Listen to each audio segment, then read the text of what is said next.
¿Vale?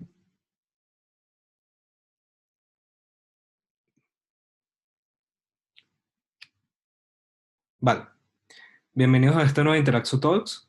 Mi nombre es Antonio y hoy vamos a hablar sobre uno de los temas más populares de los últimos años, que es la analítica predictiva. Antes que nada, hay ciertos conceptos fundamentales que hay que saber para comprender qué significa esto. Y en primer lugar está el Big Data. Entonces, el tema de esta charla es Big Data en lenguaje R, minería de datos y analítica predictiva. ¿Qué aprenderemos hoy? Pues, fundamentos de Big Data, calidad de los datos, análisis predictivo, minería de datos, un caso de estudio que vamos a ver en lenguaje R, introducción al Machine Learning y una recomendación que está al final de esta presentación. Vale, ¿qué es el Big Data? Es un término que describe un gran volumen de datos, tanto estructurados como no estructurados, que aportan información a los negocios. Básicamente, lo más importante es cómo las organizaciones utilizan estos datos para obtener ideas que conduzcan a una mejor toma de decisiones y así aplicar estrategias en cualquier ámbito. ¿Qué tamaño tiene? Cuando hablamos de Big Data, nos referimos a conjuntos de datos que van desde 30 a 50 terabytes a varios petabytes. No obstante, el tamaño sigue cambiando con el tiempo.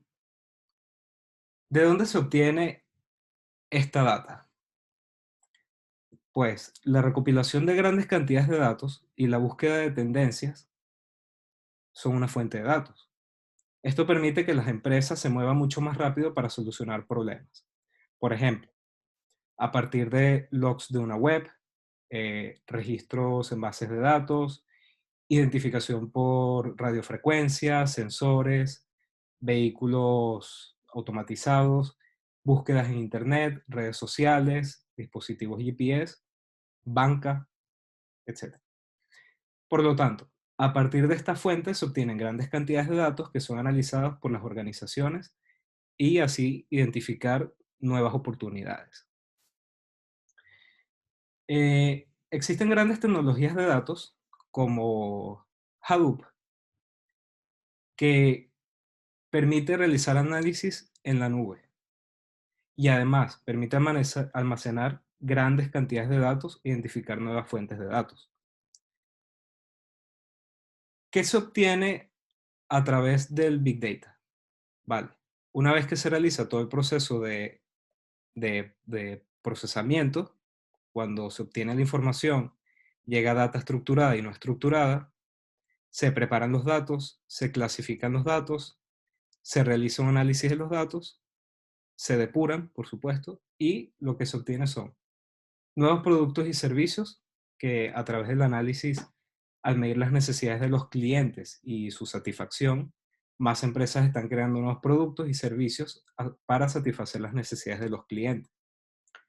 En el cuidado de la salud, por ejemplo, en la industria sanitaria, el Big Data juega un papel importante.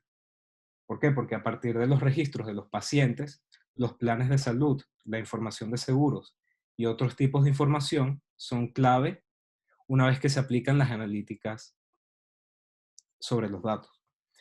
Em, y por lo tanto, un centro de salud podría rápidamente proporcionar diagnósticos sobre los pacientes u opciones de tratamiento basado en el análisis de comorbilidades. En el retail también es otra área donde se aplica el Big Data. El servicio al cliente, como bien sabemos, ha evolucionado en los últimos años, ya que los compradores más inteligentes esperan que los minoristas comprendan exactamente lo que necesitan y cuándo lo necesitan. Es ahí donde el Big Data ayuda a los minoristas, por ejemplo, a satisfacer esas demandas de acuerdo a datos de programas de fidelización de clientes y hábitos de compra. De esta manera, bueno, pues tienen una mejor comprensión de sus clientes y así recomendar nuevos productos para aumentar la rentabilidad. Otra área donde se aplica el Big Data, las empresas manufactureras. Las empresas de manufactura despliegan sensores en sus productos para recibir datos de telemetría con el fin de revelar patrones de uso, tasas de fracaso y otras oportunidades de mejora de productos que pueden reducir los costos de desarrollo y de montaje. Y, por supuesto, la banca. El Big Data es súper importante en la banca porque según los datos de los clientes es posible detectar y prevenir fraudes en transacciones financieras y incluso estudiar el riesgo crediticio de los clientes. Pero hay algo fundamental en el Big Data que es la calidad de los datos. La calidad de los datos siempre es importante para realizar un buen análisis predictivo. Si no se obtienen unos datos con información confiable, por supuesto ese conjunto de datos no va a funcionar para lo que queremos predecir. Entonces, ¿cómo se mide esto? Pues para medir la calidad de los datos se canaliza a través de 5 características importantes, conocidos como las 5 Vs, que son volumen. Esto se refiere al tamaño de las cantidades de los datos que se generan. La condición es que las cifras deben ser muy altas. A mayor volumen de datos, mejor, eh, mejores resultados se van a obtener del análisis predictivo. La velocidad. El flujo de los datos es masivo y constante. Entonces, debido al gran volumen, los datos quedan desfasados rápidamente y pierden su valor cuando aparecen otros nuevos.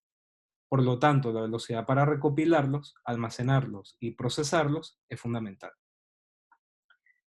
La variedad. La esencia del Big Data reside en combinar unos datos con otros, siempre y cuando tengan alguna relación, por supuesto. Es por este motivo que aumenta el grado de complejidad en los procesos de almacenamiento y en el análisis de los datos. Otra característica importante es la veracidad. Esta característica es la que supone un mayor reto.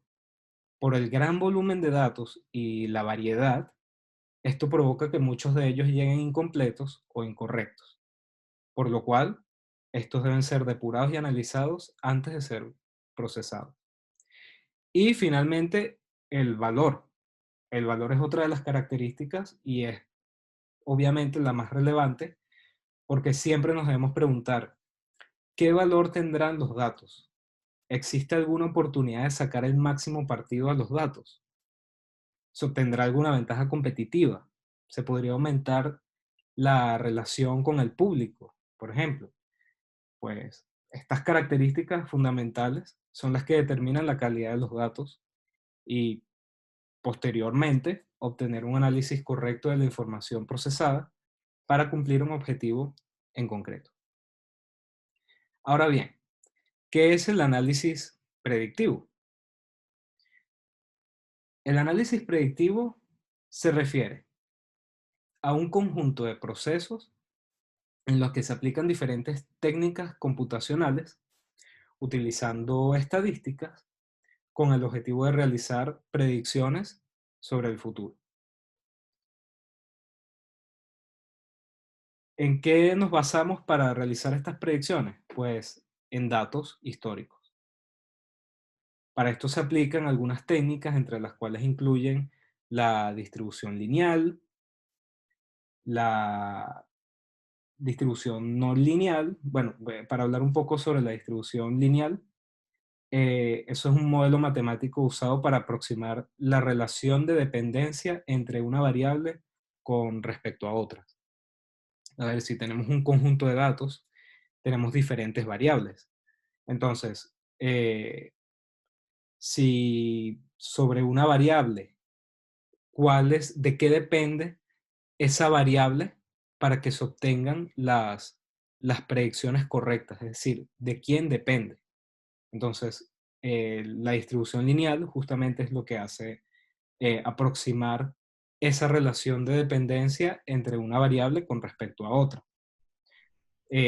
Por otro lado, la distribución no lineal es otro modelo matemático, pero que utiliza datos multidimensionales.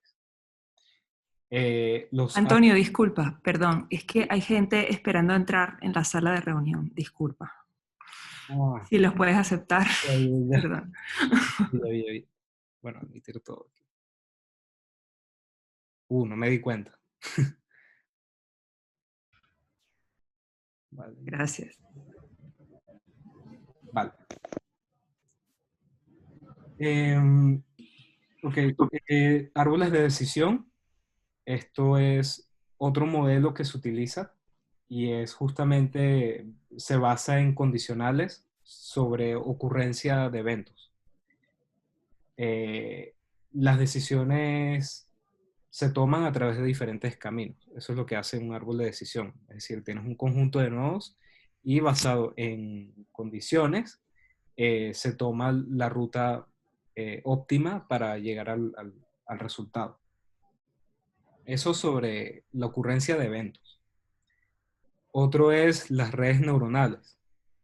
Estas se basan en la teoría de grafos, que tenemos un conjunto de nodos interconectados entre sí y lo que se busca es conseguir la mejor relación entre ellos. Entonces, sin profundizar mucho sobre esto, cada nodo tiene un peso y según las aristas que lo unen, se encuentra la mejor ruta para optimizar las relaciones entre ellos. Otro es la minería de datos. Clustering para la clasificación de los datos, etc. Como técnica principal, hablaremos sobre la minería de datos. ¿Qué es la minería de datos? La minería de datos es un proceso para detectar información en grandes conjuntos de datos y para ello se emplean técnicas con el fin de hallar anomalías, patrones, correlaciones que hay entre los datos y luego realizar las predicciones sobre los resultados. Perdón, sobre los datos para obtener resultados predictivos. Por ejemplo, en el retail, volvemos al tema del retail. A través de la minería de datos se podrían optimizar las campañas de marketing relacionando aspectos demográficos junto a otras variables, como, a ver, podemos relacionar con variables socioeconómicas y así encontrar la oferta que tenga el mayor impacto sobre los clientes. Entonces, se obtiene una información valiosa de un gran conjunto de datos. Sobre la minería de datos, existen diferentes, bueno, hay unos pasos que hay sobre la minería de datos, que lo principal es definir el problema. Si nosotros tenemos un conjunto de datos sobre, no sé, sobre nuestra empresa, nosotros debemos, alguien tiene el micrófono encendido y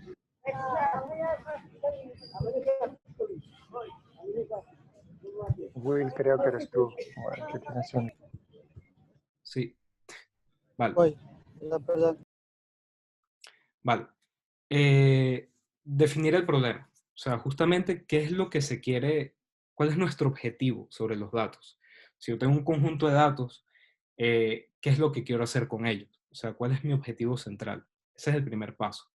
Luego, identificar los datos. ¿Qué datos son necesarios? Para esto existen diferentes técnicas que se utilizan para ver cuáles variables son las más importantes para poder obtener mejores resultados.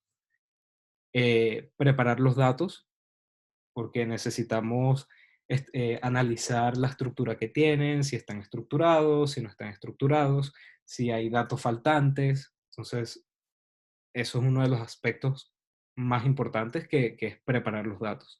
Luego depurarlos.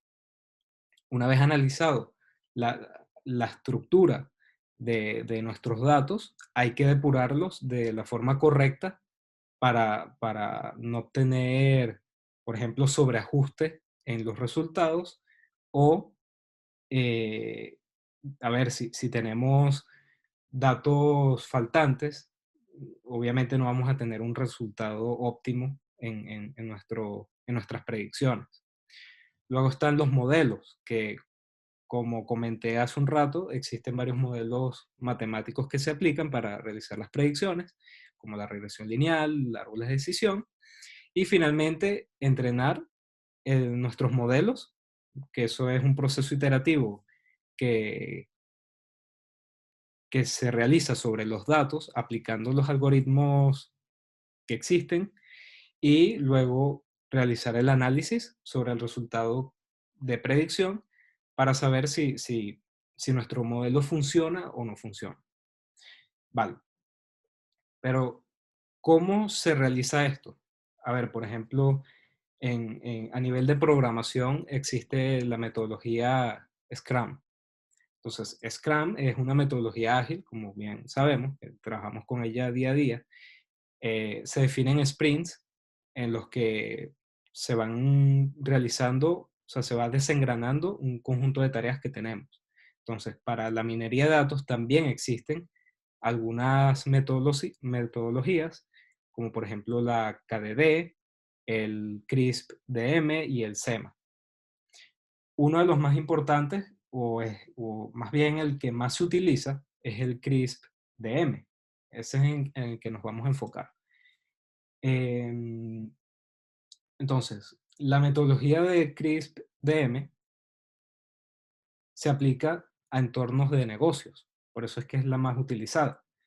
Entonces, vamos a ver detalladamente el procedimiento utilizando el lenguaje R como herramienta para realizar el procesamiento de los datos, la depuración, y luego ver cómo sería, cómo nos quedaría nuestro conjunto de datos final luego de aplicar las técnicas necesarias de preparación y de depuración. Vale, entonces, lo principal es qué es lo que vamos a estudiar. Entonces, se importan varias librerías, que en este caso son ReadXL, que se utiliza para cargar ficheros como CSV o Excel, y Question R y Cyc, que son para el análisis de datos. Entonces, nos vamos a enfocar en comprender de qué va nuestro proyecto en este caso. Entonces, contamos con un conjunto de datos de las elecciones de España y queremos seleccionar, queremos entender qué es lo que vamos a predecir. Entonces, la primera fase de esta metodología es el Business Understanding. Este se enfoca en comprender los objetivos del proyecto. ¿De acuerdo a qué? Al conjunto de datos de las elecciones en España y en este conjunto de datos tenemos 7 posibles variables objetivos. Entonces, cuando nosotros cargamos nuestro fichero CSV, nos arroja esto. O sea, en R, si aplicamos esta función de read Excel, nos carga nuestro fichero y lo convierte en un data frame. Entonces, básicamente vamos a tener aquí nuestro conjunto de datos por variable. Entonces, en este caso, ¿qué tenemos? Tenemos 7 posibles variables objetivos. La primera, ¿cuál es? El porcentaje de abstención. Es decir, las personas el porcentaje de población que no votó. Luego tenemos el porcentaje de votos de partidos de izquierda, el porcentaje de votos en partidos de derecha, porcentaje de votos en partidos distintos, otros partidos, la abstención alta que nos indica si toma valor 1 es un booleano, si toma valor 1 significa que el porcentaje de abstención es mayor al 30% y 0 en otro caso. Luego tenemos otra variable que es izquierda, que toma valor 1 si la suma de votos de izquierda es mayor a los de derecha y 0 en otro caso. Luego está derecha, que toma valor 1 si la suma de votos de derecha es mayor a los de izquierda y 0 en otro caso. Entonces, vale, ya que hemos analizado, hemos visto nuestro conjunto de datos y tenemos estas 7 posibles variables objetivos sobre las cuales queremos realizar las predicciones, podemos tomar como ejemplo predecir el porcentaje de abstención superior al 30% en las próximas elecciones, y para ello se podrían tomar las variables de porcentaje de abstención y la abstención alta, que nos indica justamente si el porcentaje de abstención es mayor al 30%. Vale. Entonces, esta primera fase, repito, de la metodología se enfoca en la comprensión de los objetivos del proyecto, es decir, qué se quiere estudiar. Vale. ¿Cómo sabemos que estas variables son objetivos?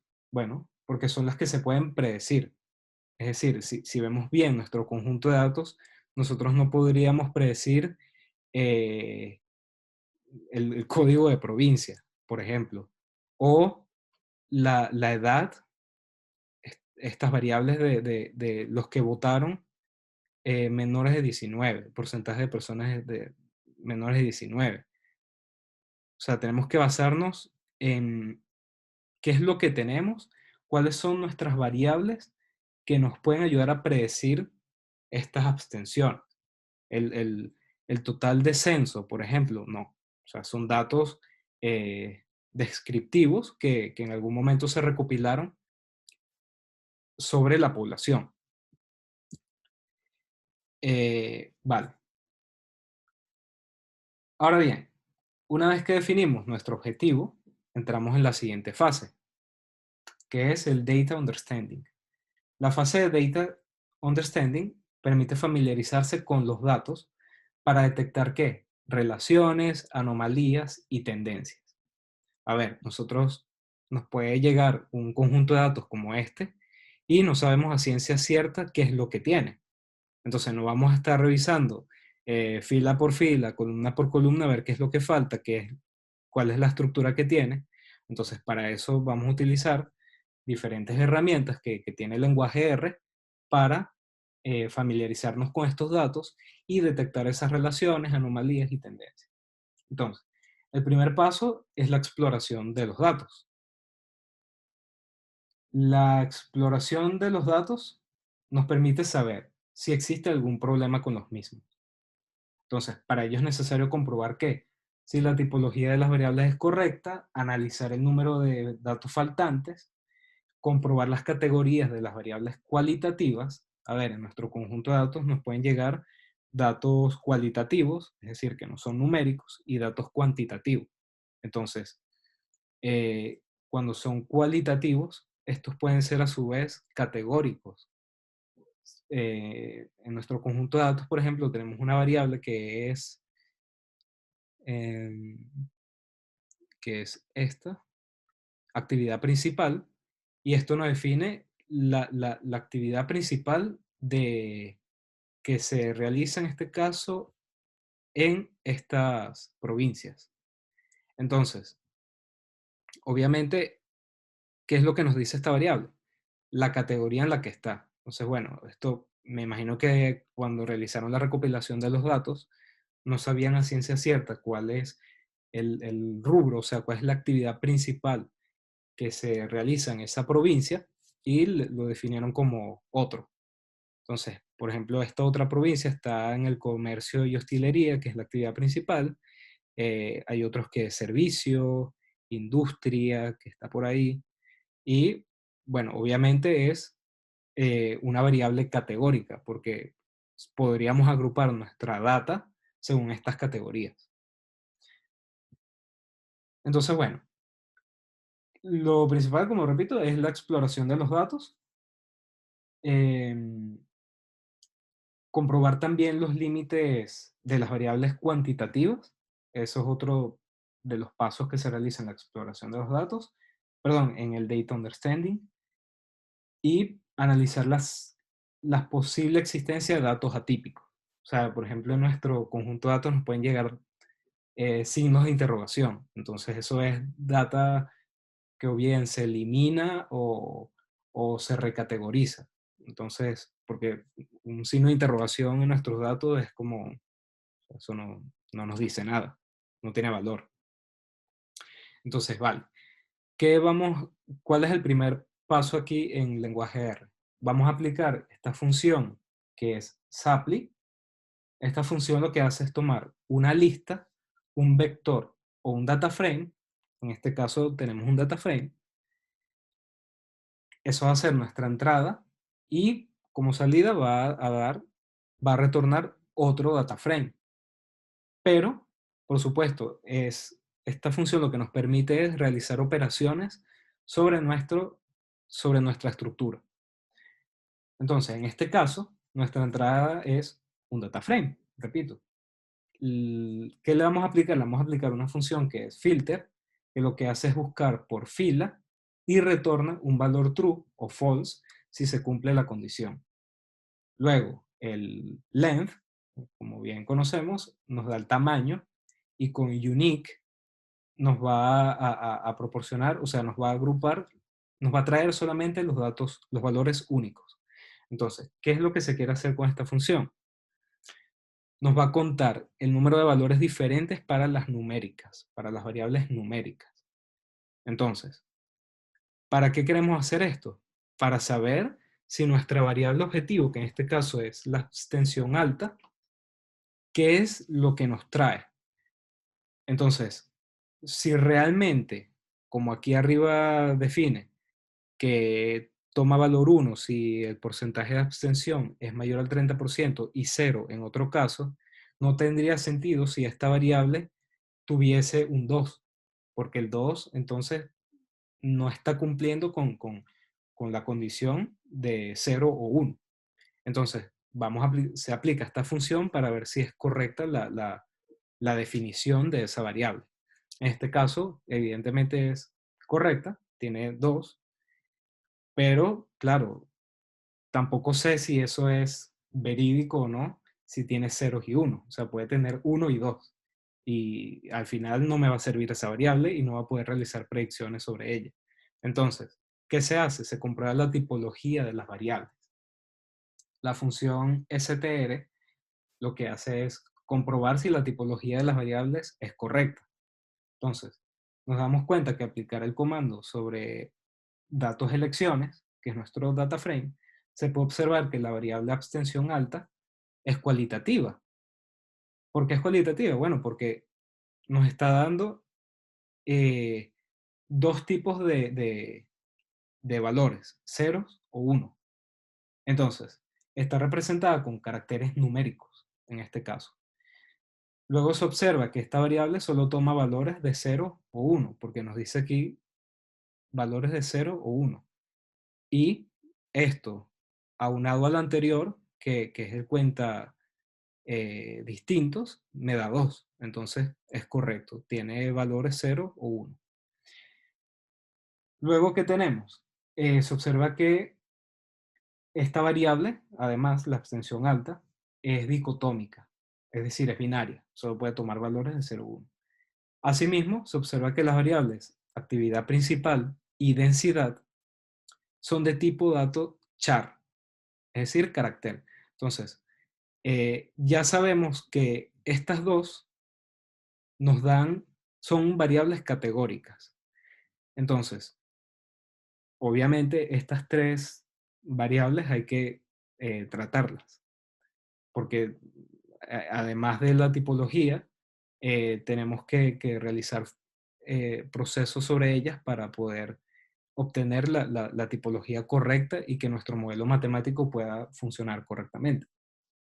Entonces, bueno, hay otra función que se llama summary. Summary lo que hace es analizar el número de datos faltantes por cada variable. También que analiza los valores fuera de rango en algunas variables y los datos faltantes o mal codificados. Entonces, en este caso, a ver, no tiene sentido que una variable porcentual, que en este caso es el porcentaje de extranjeros, el mínimo sea negativo. Es decir, yo no puedo tener un porcentaje negativo sobre la población extranjera que está. Entonces, ya ahí me está diciendo que, a ver, el mínimo no puede ser, un porcentaje no puede ser negativo sobre esta variable en específico. Luego está el porcentaje de la misma comunidad autónoma, que es esta. El máximo no puede ser 127, tiene que ser 100. Y luego hay otras variables como el total de empresas, industria, construcción, comercio, hostelería, etcétera, todas estas que tienen datos faltantes. Aquí nos dice NAs. Siempre que en nuestro conjunto de datos hay datos faltantes, el lenguaje R los interpreta como NAs. Y luego está explotaciones, que el máximo es 99999. Esto ya nos está diciendo que esto es un dato mal codificado o no declarado, más bien. Siempre esta función, cuando te devuelve un máximo como este, 99999, es que hay un problema sobre esa variable como tal. Luego, ¿qué viene? La comprobación de categorías. Para el tratamiento de las variables categóricas, se aplica la conversión a factor. Recordemos que tenemos algunas variables categóricas como la abstención alta, que es la principal, la actividad principal y la densidad. Entonces, hay un tipo de dato que es factor, que es justamente para tratar estas variables categóricas. Eso lo que hace es básicamente agrupar las variables por categoría y le asigna valores numéricos. Entonces, a ver, si nosotros si vamos a utilizar modelos matemáticos, nosotros no podríamos tener como dato industria. Entonces nuestro modelo matemático va a petar porque no va a poder interpretar ese valor cualitativo. Entonces lo que hace factor es tomar las agrupaciones y asignarle un número. Entonces le podría poner a industria 0, a comercio y hostelería 1, a servicios 4 y así sucesivamente. Vale, para eso entonces lo que hacemos es, de nuestro data frame, se van a utilizar en R para crear como un subconjunto de nuestro data frame. Nosotros, como ya sabemos cuáles son las variables que hay que pasarlas a factor, nosotros hacemos datos elecciones, dólar y el nombre de la variable. Entonces, en este caso, lo que vamos a hacer es un data frame, pero con esas tres variables, que es abstención alta, actividad principal y densidad. Luego, vamos a tomar con call names, vamos a tomar el nombre de estas columnas y luego vamos a aplicar un for sobre esta lista, que es nuestro data frame, en donde, vale, nos va a agarrar el nombre de la variable y luego con la función lapply nos va a convertir a factor. Entonces, aquí lo que va a hacer es, vale, voy por extensión alta. Me va a recorrer todas las filas y le va a aplicar la función factor con lapply. ¿Qué nos devuelve esto? Nos va a devolver entonces nuestras variables cualitativas como factor.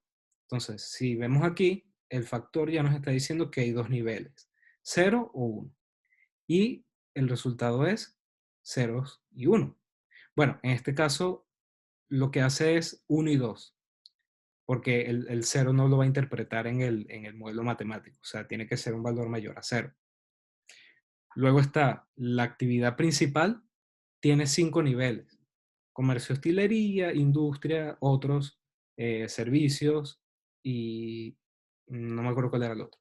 Pero básicamente hay 5 categorías y le va a asignar a cada uno un número. 4, 1, 2, 3, etc. Y densidad tiene 4 niveles. Pero ya vemos aquí que esto nos está diciendo que en densidad ya hay un dato atípico, que es el signo de interrogación. Entonces, esta variable en este caso hay que tratarla para poder depurar ese signo de interrogación porque no nos va a valer. Pero independientemente, él nos va a dejar donde hay esos signos de interrogación, el signo de interrogación, y a lo demás le va a asignar el número correspondiente. Alta, baja, etc. Vale. Luego está la asignación de los missings. A ver, muchas veces nuestro conjunto de datos puede contener datos atípicos, como por ejemplo ese signo de interrogación, datos mal codificados, fuera de rango, como los que vimos anteriormente, que me salió un porcentaje mayor al 100% o negativos. Y por lo tanto, a esto que como no sabemos qué les vamos qué valor tiene, es necesario asignarle valores missings. Entonces, como para reemplazar esos datos, los vamos a rellenar con missing, es decir, NAs. Entonces, para los valores de variables cualitativas con datos atípicos, que en este caso es densidad, le vamos a cambiar el valor de signo de interrogación por NA. Lo mismo para explotaciones, porque tenía el mayor valor era 99999, entonces a este también lo pasamos a NA, o sea, los que están mal codificados. Luego tenemos el porcentaje de extranjeros, que era otra, que recordemos que nos da que el mínimo porcentaje era negativo, también los reemplazamos por NA. Y luego las que están fuera de rango, es decir, las que el máximo porcentaje es mayor al 100%, también les vamos a asignar NA. Entonces, eso es lo que se realiza. Para tratar nuestros datos, como no sabemos a ciencia cierta qué valor darle, simplemente se le asigna NA o datos missing, que también se dice. Vale. La representatividad de categorías minoritarias. En varias ocasiones, si una variable contiene categorías poco representativas, estas o bien se pueden eliminar o mejor aún se pueden agrupar en otras categorías. Entonces, en el caso de construcción e industria, la variable actividad principal tiene poca representatividad. Y es justamente que si nosotros aplicamos el question R y agarramos esta variable que es actividad principal, con la función frec, él nos va a traer la frecuencia de los datos de esa actividad principal. Entonces, en esta columna de porcentaje val, lo que nos va a traer es qué tanto representa esa variable. Exacto. Y justamente si nos damos cuenta, construcción e industria representan nada más el 0.2%, que es muy poco. Entonces, ¿qué es lo que se hace? ¿Vale? Se pone en la categoría que mayor representatividad tiene. En este caso, ¿cuál es? Otro. Entonces yo podría agarrar y quitarme estas dos variables y agruparlas en otro. Y eso es una de las formas de cómo tratar aquellas variables cualitativas que tienen menos del 5% de representatividad. Entonces, en este caso lo juntas a otras categorías por no ser representativas. Luego tenemos otro paso que es el Data Preparation. Esta es la próxima fase de la metodología CRISP-DM y esta se enfoca principalmente en obtener los datos finales con las transformaciones necesarias y depurados. Dicho anteriormente, el análisis predictivo utiliza la estadística para predecir los resultados basándose en datos históricos. Por lo tanto, es importante que el conjunto de datos esté depurado correctamente. Recordemos que el objetivo de nuestro problema es predecir el porcentaje de abstención superior al 30% en las próximas elecciones y por lo tanto tenemos por un lado el porcentaje de abstención y otra variable que determina si el porcentaje de abstención es mayor al 30% o no. La primera que sería una variable numérica, que es la que nos da el porcentaje de abstención, y la segunda es categórica, que ya transformamos a factor y que tiene valores 0 y 1. Por lo tanto, definimos nuestras variables objetivos y las extraemos del conjunto de datos. ¿Por qué se deben separar del resto de los datos nuestras variables objetivos? Bueno, porque necesitamos predecir estas dos variables en función del resto de las variables. Entonces, de nuestro conjunto de datos vamos a quitar la variable del porcentaje de abstención y la variable de abstención alta. Y los demás datos se van a convertir en nuestras variables predictoras de estas dos variables. Entonces, hay una dependencia. Estas dos variables, ¿de qué dependen entonces? De las demás, del resto de las variables. Pero claro, antes de realizar algún análisis predictivo, lo que se tiene que hacer es calcular la proporción de missing. Anteriormente vimos que para tratar datos atípicos, valores fuera de rango y valores, por ejemplo, negativos, como el del porcentaje de extranjero, que el mínimo era negativo, los pasamos a NA. Y eso junto a otros datos que nos pueden venir en nuestro conjunto entero, que son NA, es decir, son faltantes, obviamente esto no, nuestro modelo matemático no puede aceptar datos NA. Entonces, lo que se hace es realizar un proceso de depuración y para eso, ¿qué tenemos que hacer? Primero, calcular la proporción de estos datos faltantes. Entonces, hay una buena práctica que se hace, pero mucha gente se la pasa por alto. Y en mi opinión, yo creo que es una de las más, que es la que se debería utilizar. Y es que, por ejemplo, la mayoría de las personas lo que hacen es que cuando se tiene el 50% o más de estos datos faltantes, lo que hacen es eliminar la variable completa o eliminar esas observaciones. Eh,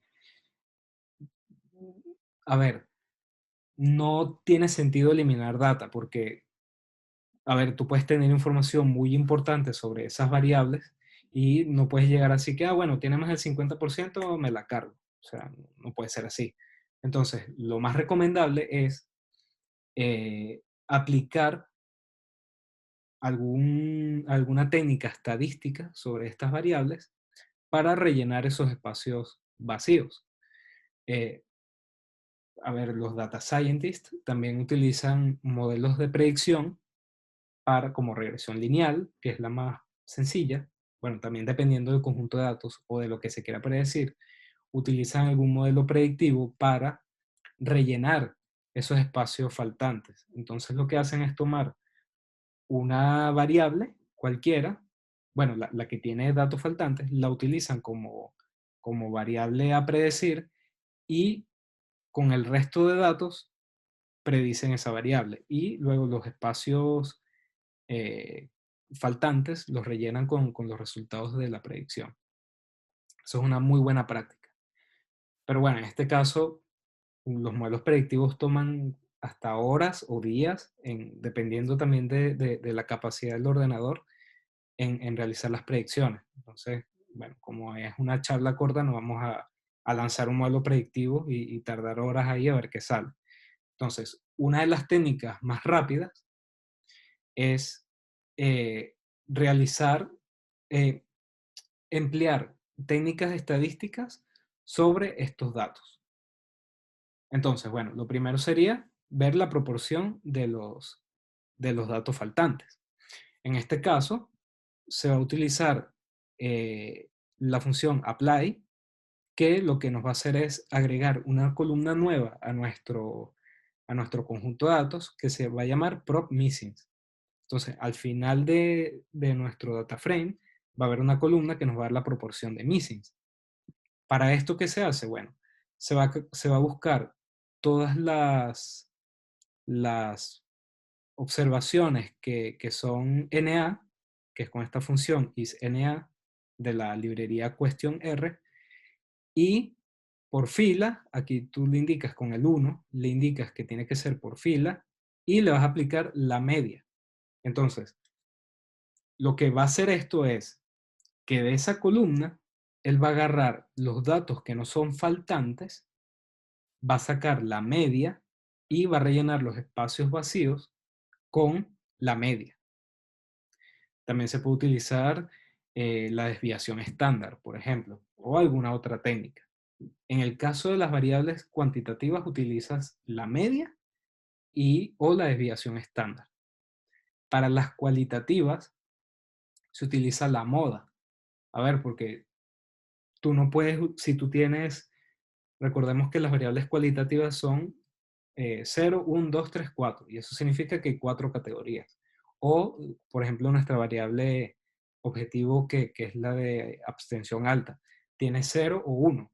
Entonces, tú no puedes rellenar los espacios faltantes con la media, porque la media de 0 y 1, o sea, no tiene sentido. Entonces, lo que se hace es aplicar la moda. Y bueno, volviendo a la proporción de los missings, al aplicar esto, vemos nuestro summary de esa columna y vemos que el máximo es de 0.28.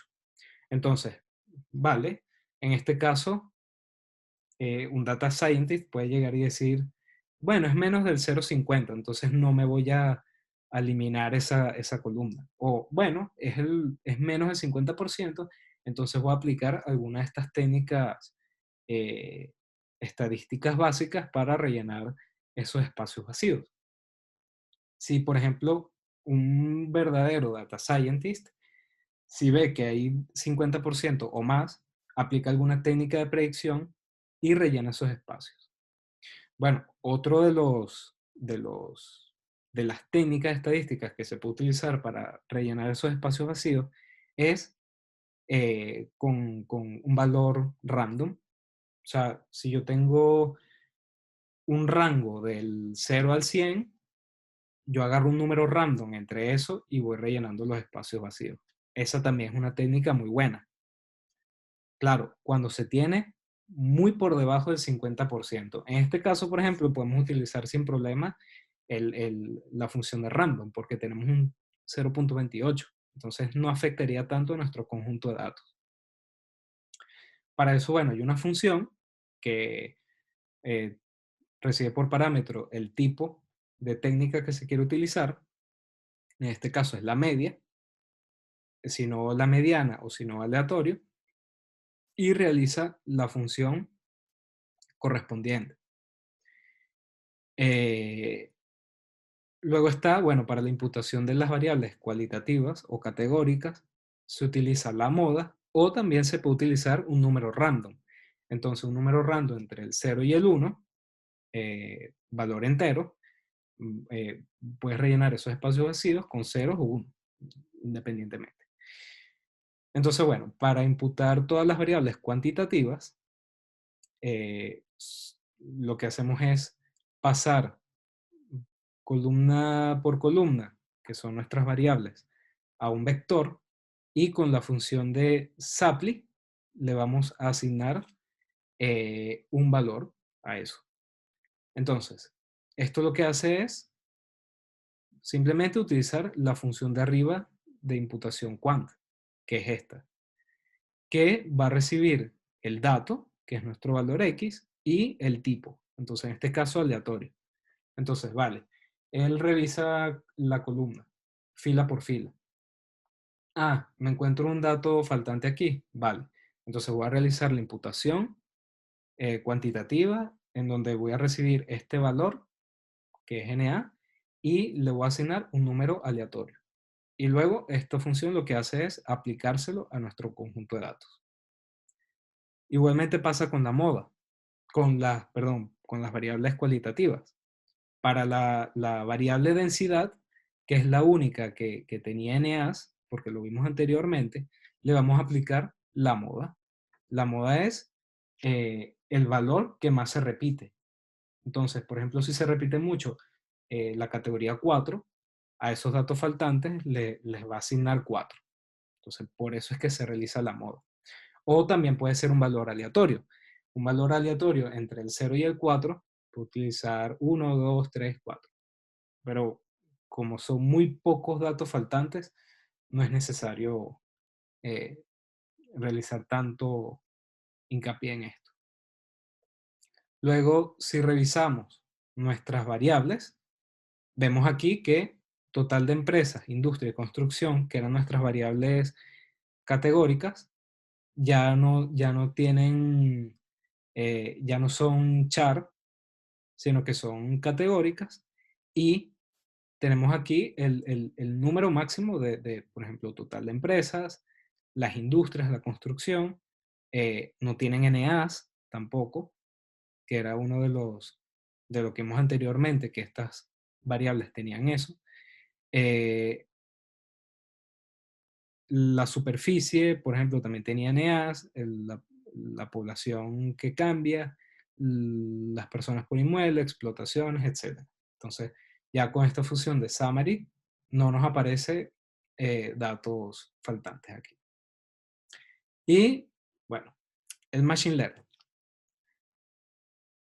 Machine Learning es una rama de la inteligencia artificial que emplea un conjunto de algoritmos catalogados como aprendizaje automático, otorgando ¿qué? Autonomía necesaria a los ordenadores y sistemas informáticos para que aprendan de sus errores y optimicen sus aciertos o predicciones sin una intervención humana. Entonces, en este caso, ya que nosotros tenemos nuestros datos depurados, es conveniente ahora realizar alguna predicción para predecir estas dos variables. Pero obviamente, aplicando ¿qué? Modelos matemáticos como árboles de decisión, regresión lineal, regresión no lineal, que eso ya también, redes neuronales también. La selección de los modelos predictivos es, es una de las, es uno de los procesos más complicados porque hay que asegurarse si realmente un modelo funciona o no.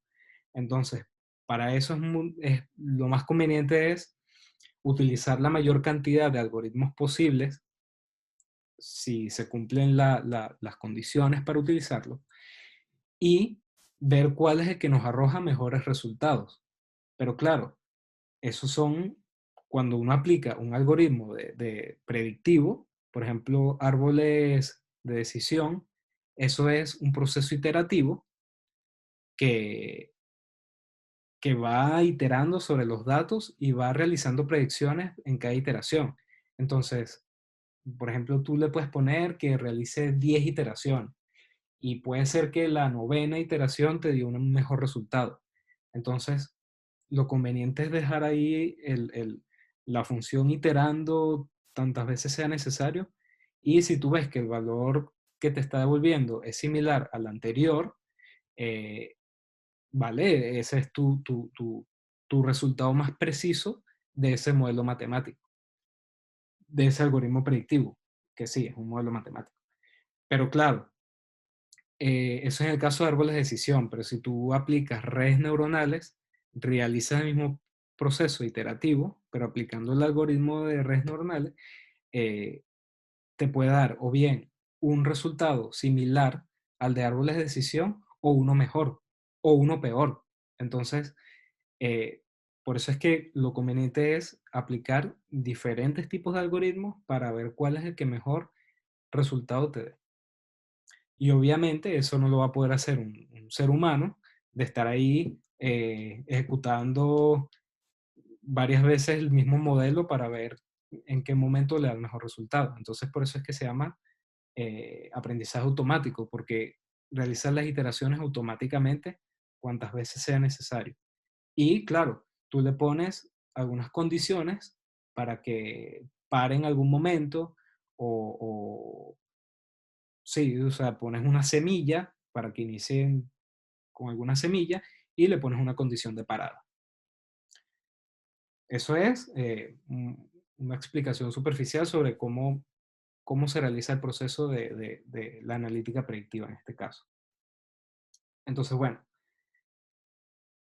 estos algoritmos que otorgan autonomía para que aprendan de sus errores, obviamente, para que los sistemas informáticos, más bien, aprendan de sus errores y optimicen que sus aciertos sin alguna intervención humana. Entonces, básicamente, repito, iteran una y otra vez sobre grandes volúmenes de datos, identificando patrones complejos y luego procesándolos para predecir algún comportamiento. Por ejemplo, las compañías como Amazon utilizan el Machine Learning para indagar entre sus millones de productos y ofrecer al usuario aquellos que más se ajustan a su perfil. Predicen que el número de bajas de clientes que se cambiaron a la competencia, por ejemplo, no sé, eBay, y analizan qué motivos los impulsaron a hacerlo, o no sé, en caso contrario, la fidelización de nuevos clientes que encontraron satisfecha su demanda en la otra empresa. Por otro lado, los chatbots. Los chatbots aplican Machine Learning para la automatización de la atención al cliente. Si se repiten las mismas preguntas, este lo que hace es perfeccionar su rendimiento y tiene una respuesta más avanzada cuando algún cliente le realiza preguntas a este chatbot. Entonces, estos algoritmos también permiten, a ver, la recomendación de productos o servicios adaptados al cliente. En Netflix, por ejemplo, si una persona busca varias veces un género en particular de una serie o el título de una serie o incluso por los actores, por los directores, eh, Netflix tiene aplica algoritmos sobre esas búsquedas, ¿verdad? Van recopilando grandes volúmenes de datos y pueden aplicar clustering para clasificar a los usuarios por género. Es decir, si una persona que repite mucho películas de terror, los va a clasificar en géneros de terror. Y obviamente, cuando el cliente ingrese de nuevo a Netflix, le va a aparecer, en primer lugar, las recomendaciones de películas de terror, por ejemplo. Otra utilidad del Machine Learning, ¿qué es? La habilidad para detectar negocios fraudulentos. Entonces, gracias a los patrones que se identifican en las bases de datos de los clientes de una banca, el banco podría aplicar el Machine Learning para saber incluso los riesgos crediticios de una persona. Entonces, los departamentos de riesgos, muchos utilizan técnicas predictivas para saber si un usuario en particular va, eh, tiene la probabilidad o sí, es probable que le otorguen algún crédito y dependiendo también de si, por ejemplo, puede un usuario caer en impago. Eso también lo podrían predecir. ¿Por qué? Porque si ya un usuario pidió un crédito y tardó mucho en pagarlo o está endeudado, obviamente esa persona pueden realizar predicciones de que esa persona probablemente no sea una persona correcta al realizar los pagos.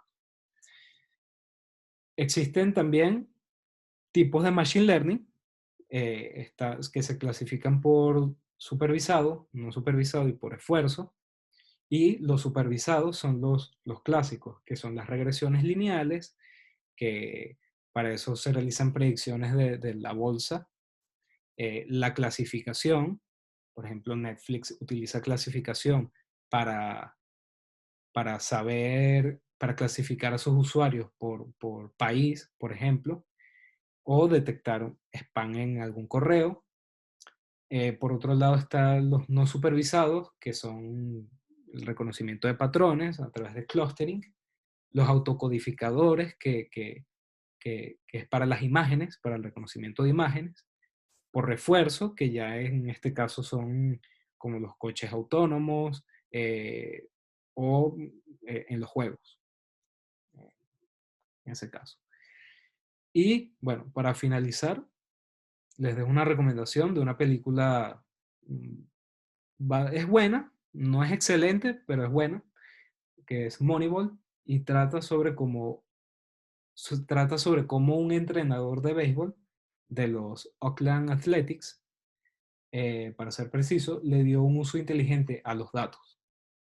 Entonces, inconscientemente, este entrenador junto a un estadístico, que era su mano derecha, están aplicando Big Data sin saber, porque en ese tiempo no tenía mucho conocimiento de eso, además que era un entrenador de béisbol, pero básicamente grababa las jugadas y utilizaba datos históricos de los jugadores, y increíblemente este entrenador sacó de la ruina a este equipo de béisbol y sacó adelante el equipo. Entonces, como recomendación, esa película está... La historia es buena, la película regular, pero vale la pena verla. Y bueno, con eso finaliza nuestra Interaxo Talks. Si tienen alguna pregunta.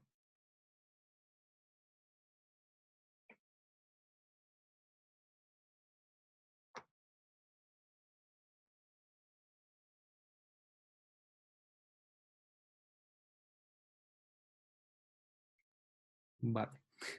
Es un tema muy complejo,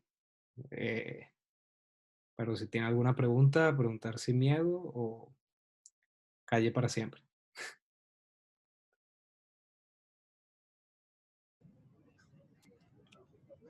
No, o sea, yo decir por mi parte muchas gracias. O sea, al final es un tema Vale. muy denso. Cuando tratas con datos, Ujú. pues como que te llega todo de golpe y tienes como que machacarlo un poco. Las preguntas suelen surgir después. No, pero por mi parte decir que muchas gracias. Vale.